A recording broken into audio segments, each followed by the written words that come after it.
परिचय। अंकिता, हम जानते हैं कि सभी जीवों में उन्हें जीवित रखने के लिए एक आधारभूत प्रक्रिया चलती रहती है। क्या तुम जानती हो कि जैव प्रक्रम क्या है? हाँ, किसी भी जीव में होने वाली वह आधारभूत प्रक्रिया जो उसे पृथ्वी पर जीवित रखती है, जैव प्रक्रम कहलाती है। बिल्कुल सही। सभी जीवों में जीवन को बनाए रखने के लिए विभिन्न प्रकार की प्रक्रिया चलती रहती है। इन सभी प्रक्रियाओं के लिए ऊर्जा की आवश्यकता होती है। जीवों को यह ऊर्जा शरीर के बाहर से भोजन के रूप में मिलती है।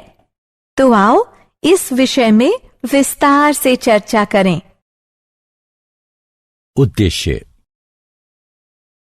इस पाठ के अंत में आप निम्न करने में सक्षम हो जाएंगे: जैव प्रक्रम का वर्णन करना, जैव प्रक्रमों के प्रकारों को पहचानना, पोषण को समझना, विषमपोषी पोषण को समझना, विषमपोषी पोषण के प्रकारों की पहचान करना, विषमपोषी पोषण के प्रकारों को समझना, पौधों में पोषण को समझना, प्रकाश संश्लेषण की प्रक्रिया को समझना, पौधे जल और कार्बन डाइऑक्साइड कहां से प्राप्त करते हैं इस बात का पता लगाना, प्रकाश संश्लेषण के महत्व को समझना।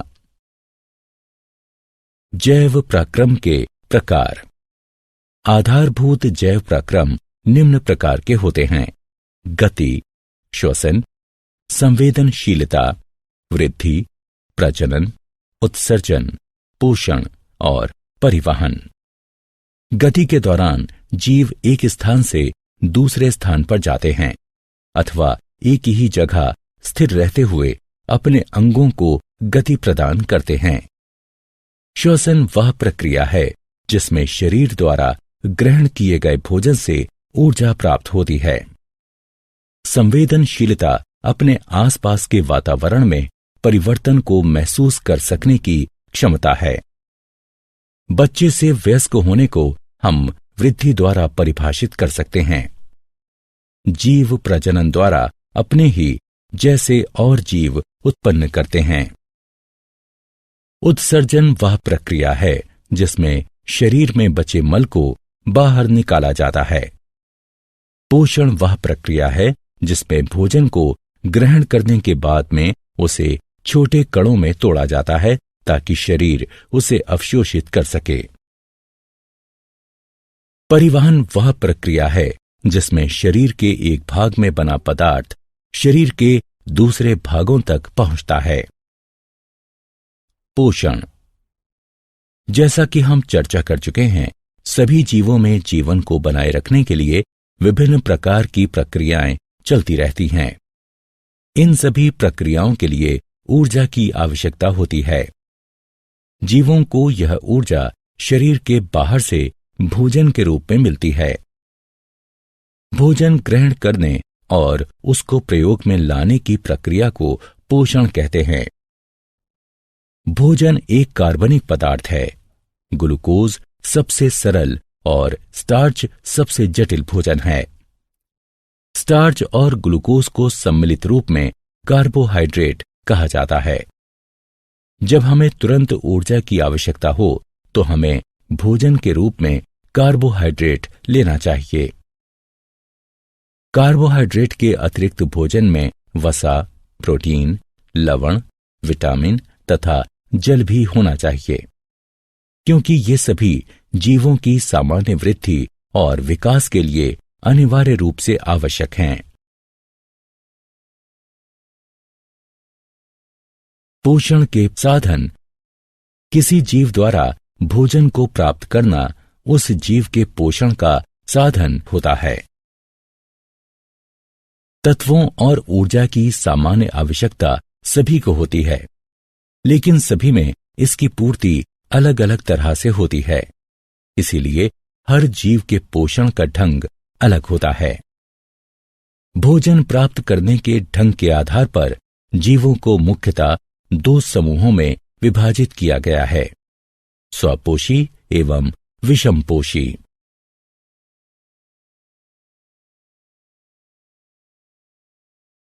स्वपोषी पोषण।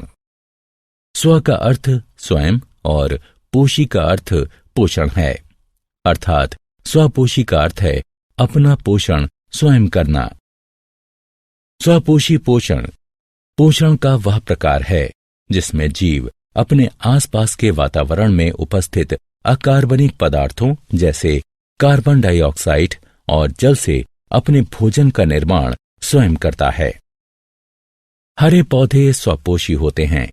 स्वपोषी साइनोबैक्टीरिया भी इसी प्रकार अपना पोषण करते हैं। इसलिए हम कह सकते हैं कि वे जीव जो कार्बन डाइऑक्साइड और जल से अपना भोजन स्वयं बनाते हैं स्वपोषी कहलाते हैं। स्वपोषी जीवों में हरे रंग का रंजक क्लोरोफिल पाया जाता है जो सौर ऊर्जा को अवशोषित करता है। स्वपोषी जीव अवशोषित सौर ऊर्जा का उपयोग प्रकाश संश्लेषण द्वारा कार्बन डाइऑक्साइड और जल से ग्लूकोज बनाने में करते हैं। प्रकाश संश्लेषण प्रक्रिया का समीकरण ये है। विषमपोषी पोषण। विषम का अर्थ अन्य और पोषी का अर्थ पोषण है, अतः इसका अर्थ है अन्य स्रोतों से अपना पोषण करना। विषमपोषी पोषण पोषण का वह प्रकार है जिसमें जीव अपने आसपास के वातावरण में उपस्थित अकार्बनिक पदार्थों जैसे कार्बन डाइऑक्साइड और जल से अपने भोजन का निर्माण नहीं कर सकता और अपने अपने भोजन के लिए दूसरे जीवों पर निर्भर रहता है। अधिकतर जीवाणुओं, कवक और पशुओं में इसी प्रकार का पोषण होता है। वे जीव जो अकार्बनिक पदार्थों जैसे कार्बन डाइऑक्साइड और जल से अपना भोजन स्वयं नहीं बना सकते तथा भोजन के लिए दूसरे जीवों पर निर्भर रहते हैं, विषमपोषी कहलाते हैं। विषमपोषी वह उपभोक्ता है जो अपने भोजन के लिए दूसरे जीवों पर निर्भर रहता है। विषमपोषी अपने भोजन के लिए स्वपोषी जीवों और दूसरे विषमपोषी जीवों पर निर्भर रहता है। विषमपोषी पोषण के प्रकार। विषमपोषी निम्न 3 प्रकार से अपना भोजन प्राप्त करते हैं: मृतजीवी, परजीव, होलोजोइक। मृत का अर्थ नष्ट हो चुका और जीवी का अर्थ आश्रित है, अर्थात ये वो पोषण है जिसमें जीव पोषण के लिए नष्ट हो चुके कार्बनिक पदार्थों जैसे सड़ा हुआ पौधा अथवा मृत पशु पर आश्रित रहता है। जैसे कवक तथा बहुत से जीवाणु मृतजीवी होते हैं। पर का अर्थ दूसरों पर और जीवी का अर्थ आश्रित है। परजीवी वह जीव होता है जो वृद्धि, भोजन और आश्रय के लिए किसी दूसरे जीव पर निर्भर रहता है, लेकिन अपने पोषक की उत्तरजीविता में कोई सहायता नहीं करता, जैसे प्लाज्मोडियम, कुस्कुटा, फीता कृमि इत्यादि। होलों का अर्थ ठोस पदार्थ और जोइक का अर्थ पशु है, अर्थात ये वो पोषण है जिसमें भोजन के रूप में जटिल कार्बनिक पदार्थों का अंतर्ग्रहण किया जाता है, जैसा कि सभी पशु करते हैं, जैसे मनुष्य, श्वान, मवेशी, अमीबा।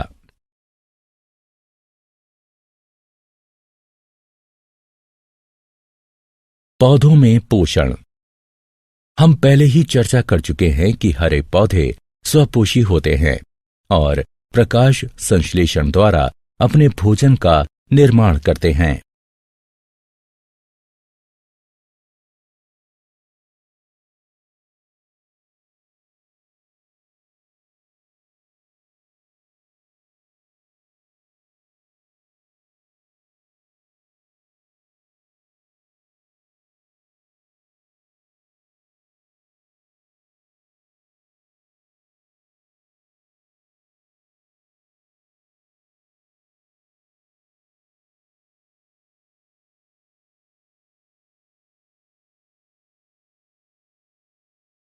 प्रकाश संश्लेषण।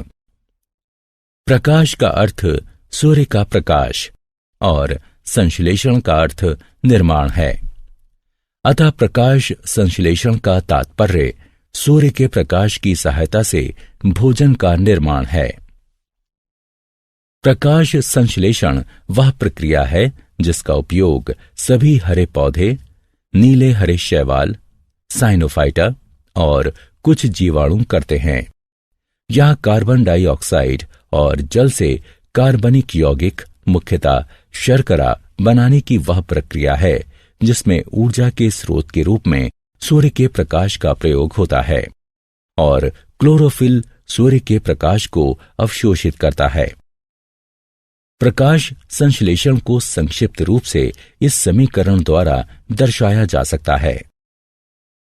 प्रकाश संश्लेषण मुख्यतः 2 चरणों में विभाजित होता है।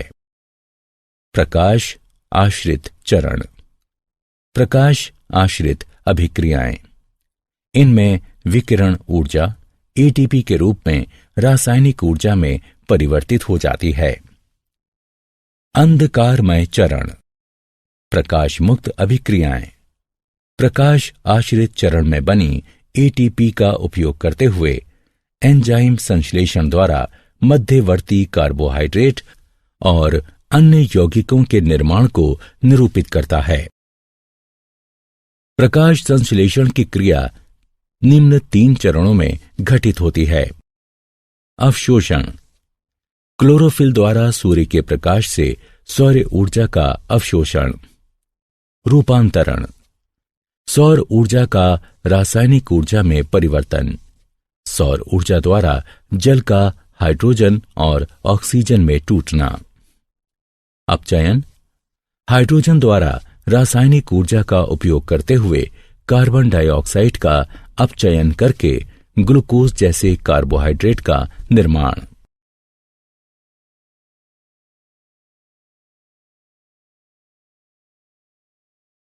कार्बन डाइऑक्साइड का अंतर्ग्रहण। कार्बन डाइऑक्साइड वायु स्टार्चन में ही उपस्थित है। हरे पौधे पत्तियों की सतह पर उपस्थित सूक्ष्म छिद्रों की सहायता से वायु से कार्बन डाइऑक्साइड लेते हैं। ये सूक्ष्म छिद्र रंध्र कहलाते हैं। कार्बन डाइऑक्साइड रंध्रों के द्वारा पत्तियों में प्रवेश करती है। प्रत्येक रंध्रीय छिद्र एक जोड़ी द्वार कोशिकाओं से घिरा होता है। ये द्वार कोशिकाएं रंध्रों के खुलने और बंद होने को नियंत्रित करती हैं। द्वार कोशिकाओं में जब जल प्रवेश करता है तो वो फूलकर वक्र हो जाती हैं, जिस कारण रंध्र खुल जाते हैं। दूसरी ओर जल जब द्वार कोशिकाओं से बाहर निकलता है तो वो सिकुड़कर सीधी हो जाती हैं और रंध्र बंद हो जाते हैं। जैसे ही रंध्र खुलते हैं, वायुमंडलीय कार्बन डाइऑक्साइड उनमें प्रवेश करने लगती है।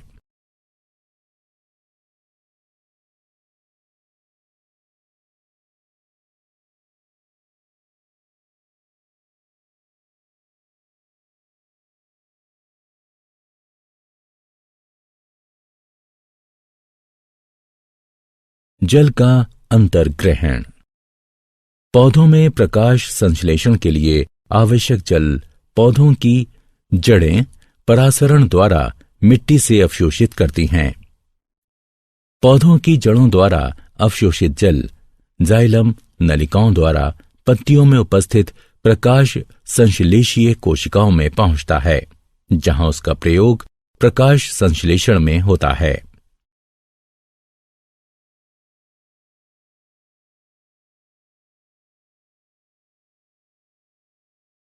प्रकाश संश्लेषण का महत्व। प्रकाश संश्लेषण कई कारणों से महत्वपूर्ण है, जिनमें से कुछ प्रमुख कारण निम्न हैं। हरे पौधे प्रकाश संश्लेषण की सहायता से कच्चे माल के रूप में मात्र कार्बन डाइऑक्साइड और जल का उपयोग करके भोजन का निर्माण करते हैं, इसलिए ये पृथ्वी पर जीवन बनाए रखते हैं। प्रकाश संश्लेषण की प्रक्रिया में ऑक्सीजन का उत्सर्जन होता है, जो पशुओं और मनुष्यों के लिए आवश्यक है। जीवाणुओं को भी श्वसन के लिए इसकी आवश्यकता पड़ती है। ईंधन के जलने में ऑक्सीजन की आवश्यकता पड़ती है। जीवाश्म ईंधन जैसे कोयला, तेल और प्राकृतिक गैस, ये सभी संरक्षित सौर ऊर्जा हैं जो करोड़ों वर्ष पहले प्रकाश संश्लेषण द्वारा बनाए गए थे।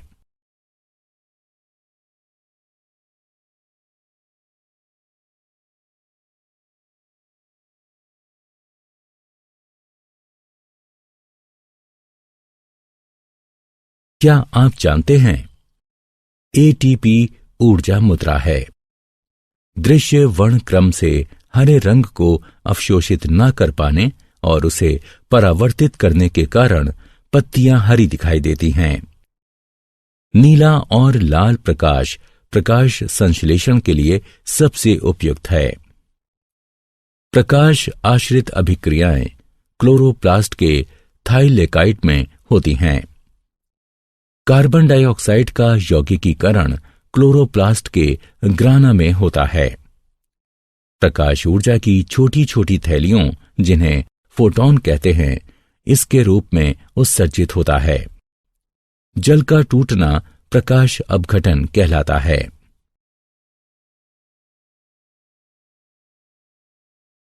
सारांश। आइए हमने जो कुछ सीखा है उसे संक्षेप में दोहराएं।